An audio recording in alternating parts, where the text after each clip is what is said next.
اللہ کے لیے، درود و سلام محمد و آل محمد کے لیے۔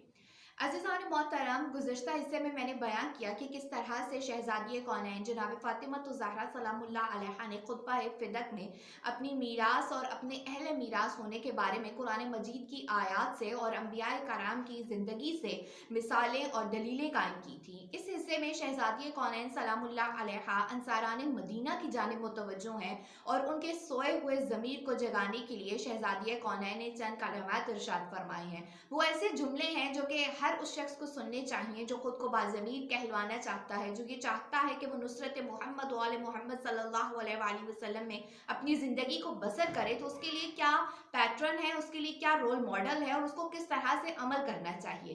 یاد رہے کہ انصاران مدینہ کا ایک گروہ ایسا تھا جو کہ ظاہراً تو شہزادی سے فرماتے تھے کہ وہ ان کے ساتھ اور امیر المومنین علی بن ابی طالب علیہ السلام کی ولایت اور ان کی خلافت پہ آواز بلند کریں گے، لیکن جب وقت آیا تو وہ سب کے سب پیچھے ہٹ گئے اور وہ منہ موڑنے لگے۔ اس موقع پہ شہزادی کونین سلام اللہ علیہا نے مسجد نبوی میں موجود انصاران مدینہ، جن میں خواتین اور مردوں کی کثیر تعداد تھی، وہ وہاں پہ موجود تھے، شہزادی ان کی طرف متوجہ ہوئی ہیں اور فرمانے لگی ہیں۔ بی بی کیا فرما رہی ہیں؟ وہ فرماتی ہیں، اے جوان مرد گروہ، ملت کے قوت بازو، اسلام کے انصار، یہ میرے حق میں چشم پوشی اور میری ہمدردی سے غفلت کیسی ہے؟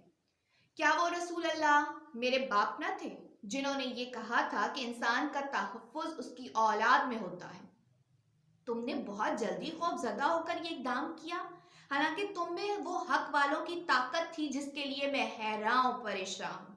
کیا تمہارا یہ بہانہ کہ رسول اللہ کا انتقال ہو گیا ہے تو بہت بڑا حادثہ رونما ہو جس کا رقنہ وسیع، شگاف کشادہ، اتصال شگافتہ ہے، زمین ان کی غیبت سے تاریک، ستارے بے نور، امیدیں ساکن، پہاڑ سر نگوں، حریم زائل اور حرمت برباد ہو گئی ہے؟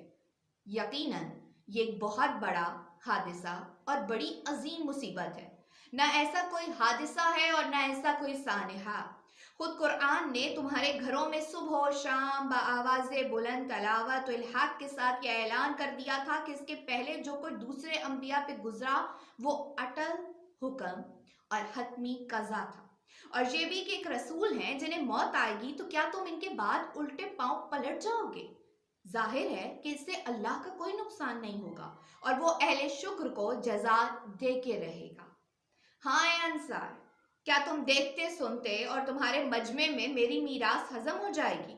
تم تک میری آواز بھی پہنچی، تم باخبر بھی ہو، تمہارے پاس اشخاص، اسباب، آلات، قوت، اسلحہ اور سپر سب کچھ موجود ہے، لیکن تم نہ میری آواز پہ لبیک کہتے ہو اور نہ میری فریاد کو پہنچتے ہو۔ تم تو مجاہد مشہور ہو، خیر و صلاح کے ساتھ معروف ہو، منتخب روزگار اور سرآمد زمانہ ہو۔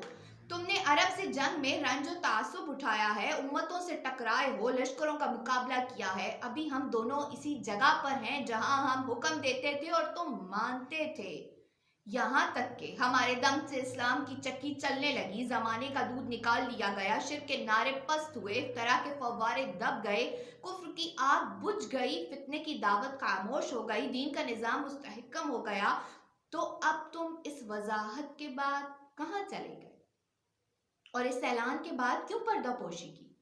آگے بڑھ کے قدم کیوں پیچھے ہٹائے؟ ایمان کے بعد کیوں مشرک ہوئے چلے جاتے ہو؟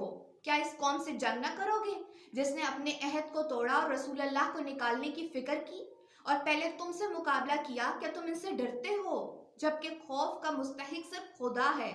اگر تم ایماندار ہو، خبردار، میں دیکھ رہی ہوں کہ تم دائمی پستی میں گر گئے اور تم نے بست و کشاد کے صحیح حقدار کو دور کر دیا، آرام طلب ہو گئے اور تنگی سے وسعت میں آ گئے، جو سنا تھا اسے پھینک دیا اور جو بادل ناخواستہ نگل لیا تھا اسے اگل دیا۔